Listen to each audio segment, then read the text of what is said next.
So Revanth Reddy గారు ఒక అద్భుతం చేయడం జరిగింది. ఏది మన ఇక్కడికెళ్ళి ఢిల్లీకెళ్ళి ఒక అద్భుతాన్ని అయితే చేయడం జరిగింది. ఒక విచిత్రంగా మాట్లాడడం జరిగింది. మళ్ళీ ఢిల్లీ వాతావరణం పడలేదో, వడదెబ్బ దాటిందో, మళ్ళీ వడదెబ్బ దాటిందో తెలియదు గానీ, రేవంత్ రెడ్డి గారు మాత్రం కొన్ని సిల్లీ మాటలు మాట్లాడడం జరిగింది.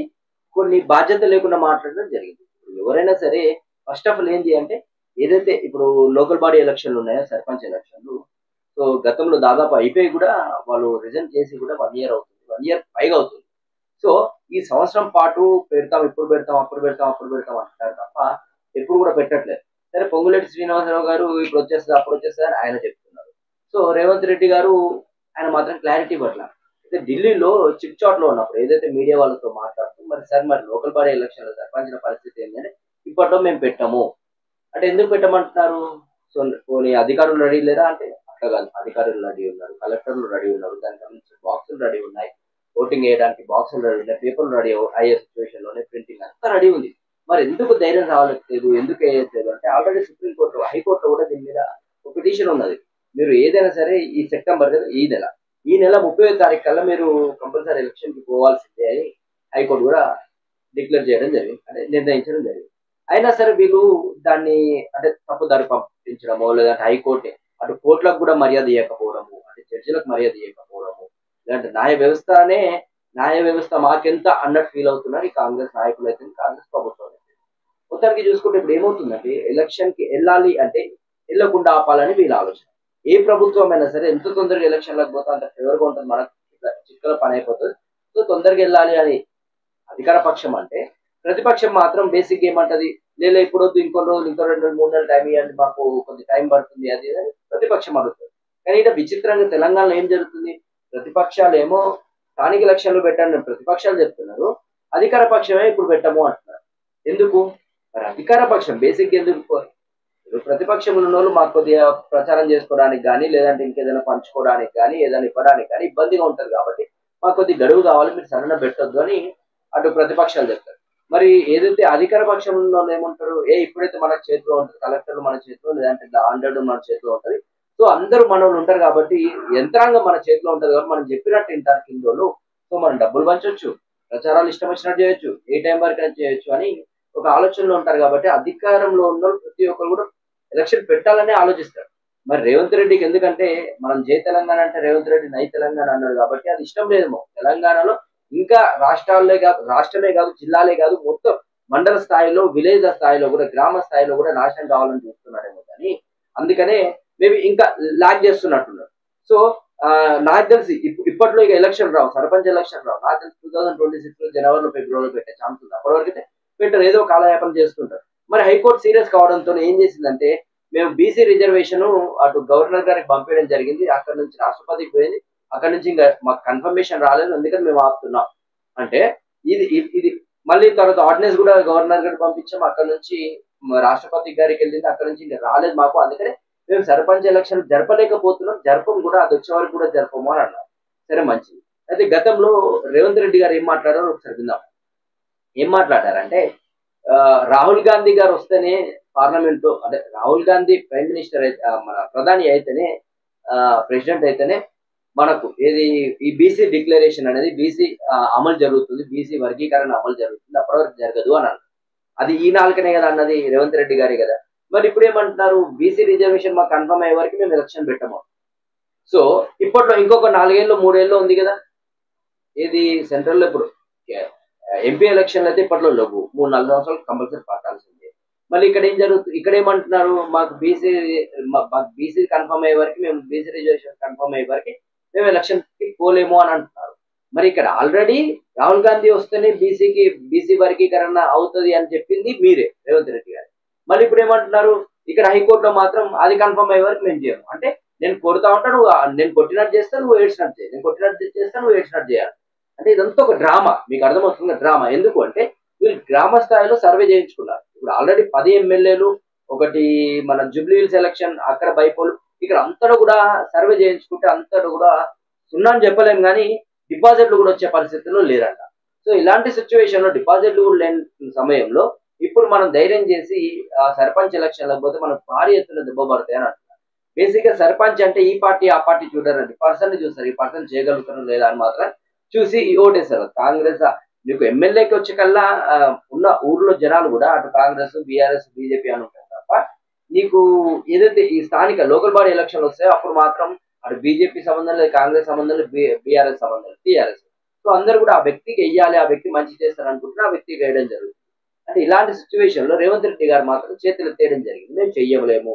అది కాకుండా అక్కడ పోయి ఏం మాట్లాడుతున్నారు, తెలంగాణలో ఇంకో ట్రంప్ ఉన్నాడు, అది కేసీఆర్ గారు, సో ఆయన ఈసీ కొడితే పోయి ఫామ్ హౌస్ లో పడ్డాడు అంటున్నారు. కొద్దిగా సెన్స్ ఉన్నారు మనం, ఎందుకంటే ఒక పక్క రాష్ట్రానికి వెళ్ళినప్పుడు మన రాష్ట్రాన్ని చాలా జాగ్రత్తగా చూసుకోవాలి, జాగ్రత్తగా కాపాడుకోవాలి.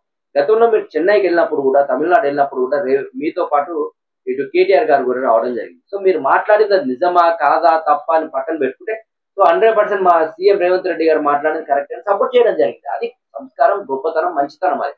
అంతేగాని అక్కడ పోయినా ఇంకా కేసీఆర్ మీద పడడం, అంటే కేసీఆర్ లేకుంటే రాజకీయం లేదా, కేసీఆర్ లేకుంటే తెలంగాణ రాష్ట్రం లేదా, కేసీఆర్ లేకుంటే తెలంగాణ ప్రజలు లేదా? అంటే కవిత గారు ఉంటేనే ఇటు బతుకమ్మ ఉన్నట్టు ఏం మాట్లాడుతున్నారో నాకు అర్థం కావట్లేదు. కానీ కేసీఆర్ ఇంకెన్ని రోజులు, ఇప్పుడు ఆల్రెడీ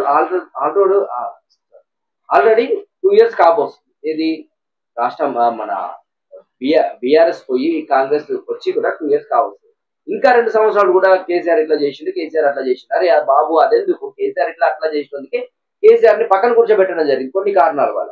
మళ్ళీ మీరు ఇంకా ఆయన ఆయన పాట పాడుకుంటా మీరు ఇంకా అదే చేసి ఇది చేసిన మీరు కాలయాపన చేస్తున్నారు తప్ప ప్రజలకు ఏం చేయాలి, ఎలా చేస్తారు ఆలోచన లేదు. ఎంతసేపు పార్టీ ఫిరాయింపుల కేసులు అది చూసుకోవాలి, లేదంటే ఏదో ఇష్యూ నడుస్తుంది, 6 గ్యారెంటీలు అమలు కావట్లేదు, జనాలు రోడ్డు మీదకి వస్తున్నారు అనేసి అటు కేటీఆర్ ని ముందుకు నూపుతాడు. కేటీఆర్ ఈ కార్ రేస్ లో నెక్స్ట్ వచ్చేసి ఇంకేదన్నా ఇష్యూ అవుతుంటే అటు మన సిట్ అని అదని ఇదని కేసీఆర్ గారు విచారణ, కాళేశ్వరం అదే చేస్తారు. కాళేశ్వరం కాదు కోలేశ్వరం అన్న ఇదే రేవంత్ రెడ్డి గారు ఇప్పుడు అదే కాళేశ్వరం నుంచి మల్లన్న సాగర్ కి నీళ్ళు వస్తుంది, అదే మల్లన్న సాగర్ నుంచి గండిపేటకి నీళ్ళని తరలిస్తున్నారు. మరి కాళేశ్వరం బాగున్నది కదా, కాళేశ్వరం నిజంగా కాళేశ్వరంగా కోలేశ్వరం కులిపోయింది అనుకుంటే మరి ఎందుకు ఇప్పుడు మల్లన్న సాగర్ కి నీళ్ళు ఎలా వస్తాయి, మల్లన్న సాగర్ నుంచి గండిపేటకి ఎలా నీళ్ళు వస్తాయి?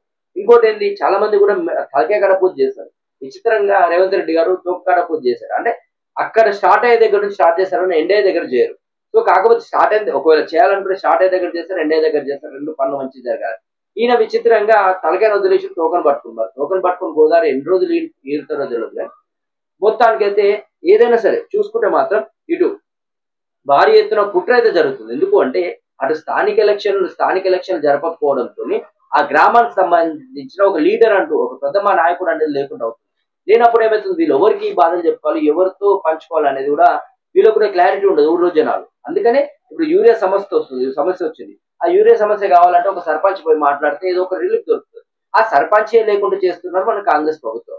మరి ఇప్పుడు ఇప్పటికే సంవత్సరం అయిపోయింది, అటు హైకోర్టుని పట్టించుకోవట్లేరు, ఇటు ఇంకా మరి సుప్రీంకోర్టుకు పోతే వాళ్ళని పట్టించుకుంటారో తెలియదు. కాంగ్రెస్ ప్రభుత్వం మొత్తానికి అయితే సర్పంచ్ని లేకుండా గ్రామాలను నడిపిస్తున్నారు. ఒకప్పుడు ఇదే సర్పంచ్ల వల్ల దేశవ్యాప్తంగా కూడా మన తెలంగాణ మంచి అగ్రస్థానంలో ఉంది. తెలంగాణలో ఉన్న గ్రామాలకు కూడా మంచి పేరు రావడం జరిగింది, మంచి నడుస్తుంది. పల్లబాట అనేది పచ్చదనంగా, లేదంటే గ్రౌండ్లు అని అదని మైదానం అని మంచి నడిచింది. అట్లా అవార్డులు తెచ్చుకున్న తెలంగాణ రాష్ట్రము ఈయన వచ్చిన 2 సంవత్సరాల నుంచి గ్రాఫ్ ఒకటేసారి కింద పడిపోతుంది. మరి ఎందుకు అనేది తెలియట్లేదు. సో మొత్తానికి ఇవన్నీ చూసుకుంటే గానీ అటు రాహుల్ గాంధీ గెలిస్తేనే బీసీ డిక్లరేషన్ కన్ఫర్మ్ అవుతుందని చెప్పిన రేవంత్ రెడ్డి మరి ఈ ఏది మరి కోర్టుకి ఏం చెప్తాడు, బీసీ డిక్లరేషన్ కన్ఫర్మ్ అయితేనే మీరు ఎలక్షన్ లో పోగలుగుతాను, రిజర్వేషన్ ఇస్తేనే ఎలక్షన్ లో పోగలుగుతాను అని చెప్తున్నాడు. ఇక్కడ చెప్పింది నువ్వే. అరే మన ఎవరు రాహుల్ గాంధీ గారు గెలిస్తేనే బీసీ రిజర్వేషన్ వస్తుంది అని చెప్పింది నువ్వే. మరి రాహుల్ గాంధీ గారికి ఇంకెంత టైం ఉంది, 3 సంవత్సరాలు 4 సంవత్సరాలు సమయం ఉంది. సో 4 సంవత్సరాల వరకు తెలంగాణలో సర్పంచ్ ఎలక్షన్ పెట్టరా అన్నట్టు అని డౌట్ వస్తే అది కన్ఫర్మ్ పెట్టే సిచ్యువేషన్ లేదు. ఎందుకంటే గ్రామ స్థాయిలో కూడా రేవంత్ రెడ్డి గారి మీద చాలా విమర్శలు ఉన్నాయి. ఎట్లా అంటే లైక్ 6 గ్యారెంటీలు ఏది కూడా చేయలేదు, ఒక ఫ్రీ బస్ తప్ప, కరెంట్ కూడా అందరికి అయింది, కొందరు కాలేదు. ఇక ఫ్రీ బస్ అయితే ఆటోలు కొట్టుకుంటున్నారు, సో మరి డబ్బులు ఇచ్చి మేము నిల్చుంటున్నాం, అది వేస్ట్ పథకం అని అదొకటి చెప్తున్నారు. లేదు అంటే 200 యూనిట్లు కొంతమందికి వచ్చింది, కొంతమందికి రాలేదని చెప్తున్నారు. గ్యాస్ అయితే 1 నెల 2 నెలలు పట్టదు, ఇంకొకరికి పడట్లేదు అని చాలా మంది గ్యాస్ విషయంలో అయితే చాలా మంది వ్యతిరేకంగా ఉన్నారు. సో అవి కాకుండా 6 గ్యారెంటీలు చాలా ఉన్నాయి. మహాలక్ష్మి పథకంలో కూడా తులం బంగారం అని, లేదంటే చదువుకునే మహిళలకు స్కూటీలని, ఇంట్లో ఉన్న మహిళలకు 2500 అని, లేదంటే నిరుద్యోగ వృత్తి ఇస్తానని చెప్పి, వాళ్ళకి పింఛన్లు ఇస్తానని చెప్పి, వాళ్ళ స్కాలర్షిప్ లాగా ఇస్తామని చెప్పి, అట్లా చాలా చాలా చాలా హామీలు మొత్తం 420 420 అన్నప్పుడు ఒక సెక్షన్ ఉంటుంది. 420 హామీలు ఇవ్వడం జరిగింది కాంగ్రెస్ ప్రభుత్వం. మరి ఆ 420 హామీలో మరి ఏం జరిగింది అనేది వీళ్ళకు క్లారిటీ లేదు, ఎందుకంటే ఏం చేయలేదు కాబట్టి. ఇలాంటి సిచ్యువేషన్ లో ఏం జరుగుతుంది, తెలంగాణలో ఏం జరుగుతుంది, తెలంగాణ ఎటు పోతుంది, తెలంగాణ పరిస్థితి ఏంది, దాన్ని అస్తవ్యస్తంగా మారుస్తున్నాడు కాంగ్రెస్ ప్రభుత్వం లేదంటే రేవంత్ రెడ్డి గారు. సో మొత్తానికి లోకల్ బాడీ ఎలక్షన్లు లేకుండా అలా నెలల కొద్ది జరుగుతూ ఉంటే మన ఇంట్లో చెత్త పాడేయకుండా ఒక చెత్త బండి వచ్చి చెత్త తీసుకోకపోతే చెత్త ఎలా పేరుకపోతుందో ఇంట్లో సేమ్ సిచ్యువేషన్ తెలంగాణ రాష్ట్రంలో కూడా సర్పంచ్ లేకపోతే అక్కడ ఉన్న సమస్యలు గాని, అక్కడ ఉన్న బాధలు గాని ఏదైనా సరే అది కుప్పలు కుప్పలుగా పెరిగిపోతుంది గానీ తగ్గే సమస్య లేదు. అది మళ్ళీ కోలుకోవడానికి సంవత్సరం పడుతుందా, 2 సంవత్సరాలు, 10 సంవత్సరాలు తెలియదు గానీ 10 సంవత్సరాలు రాష్ట్రాన్ని ఉరికించిన, పీటీ ఉష లాగా ఉరికించిన మన సీఎం మాజీ సీఎం కేసీఆర్ గారిని పక్కన పెట్టి యువ రక్తం రావాలని మన రేవంత్ రెడ్డి గారిని తెచ్చుకోవడం జరిగింది. మరి ఆ ముసలి రక్తమైనా సరే ఆయన శాతనంతో ఉరకడం జరిగింది కానీ ఈ యువ రక్తం అయితే ఉరకట్లేదు. మరి ఎందుకు ప్రాబ్లం, మరి ఎవరికి పోతున్నాయి ఏదో తెలియదు కానీ మొత్తానికైతే ఇప్పటికే 2 లక్షల కోట్లకు పైగా అప్పు చేయడం జరిగింది.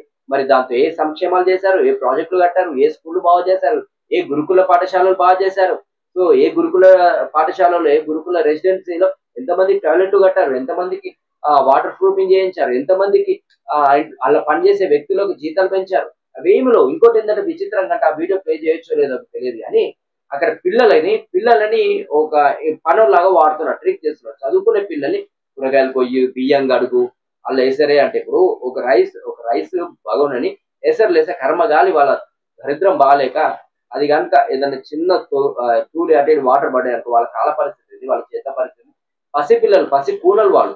అలాంటి చదువు చెప్పాలి తప్ప వాళ్ళ తల్లిదండ్రులు మీరు చదువు చెప్తారు కానీ ధైర్యంగా పంపిస్తే వాళ్ళతో పని చేయించడం. ఒకరైతే ఆ మధ్య ఒకరు మాట్లాడడం జరిగింది, వాళ్ళ వాష్రూమ్ వాళ్ళు కడుక్కుంటే తప్పేంది అని. అంటే సరే ఎవరి పని వాళ్ళు చేసుకోవడం తప్పులేదు, కానీ వాళ్ళు చదువుకోవడానికి మేము మీ దగ్గరికి పంపిస్తున్నారు. ఇప్పుడు అది కడగడానికి గవర్నమెంట్ నుంచి ఒక బిల్లు వస్తుంది, కడిగే వాళ్ళు ఉంటారు. ఇక్కడ కూరగాయలు కట్ చేయడానికి కూడా గవర్నమెంట్ నుంచి ఒక బిల్లు వస్తుంది, కూరగాయలు కట్ చేస్తారు. ఇవంతా ఉన్నా కూడా మీరు జోబులలో పెట్టుకోవడానికి వాళ్ళందరినీ మానిపించేసి పిల్లలతో పని చేపిస్తున్నారు. అలాగే మీ పిల్లలు మీ టీచర్లు కానీ లేదంటే ఆఫీసర్లు కానీ మరి మీ ఇంట్లో పిల్లలు పబ్లిక్ టాయిలెట్ లో సప్నలో అట్లా ఉంటాయి కదా, పబ్లిక్ టాయిలెట్ లో తీసుకొచ్చి అక్కడ కడిపియండి, టాయిలెట్లు అక్కడ కడిపియండి, లాట్రిన్లు మీ పిల్లల్ని, మీ సొంత పిల్లల్ని. అప్పుడు మీకు కొద్దిగా బుద్ధి వస్తుంది కదా. పిల్లల్లా చూడాలి. కొంతమంది బెంచీలన్నీ చదివిపించి ఎక్కడికో తీసుకెళ్తున్నారు. అంటే గురుకులాల్లో పిల్లలు ఎలా అయినారంటే డబ్బులు లేకుండా పనిచేసే కూలీలాగా మారుతున్నారు. సో ఈ పరిస్థితి ఎవరికి కూడా రావద్దని నేను కోరుకుంటాను. నేను చెప్పిన కంటెంట్ కనుక నచ్చితే లైక్ చేయండి, షేర్ చేయండి, సబ్స్క్రైబ్ చేయండి, కామెంట్ చేయండి, లైక్ కొట్టండి. ఇన్ని రోజులు నేను ఏం అడగకపోయింది, జస్ట్ లైక్ అడిగేది, బట్ కామెంట్ అడిగేది ఎవరు చేయట్లేదు కాబట్టి సో అన్ని చేయండి అని నేను అడుగుతున్నాను. నన్ను ఎంకరేజ్ చేస్తే నేను ఇంకొద్ది ఇన్ఫర్మేషన్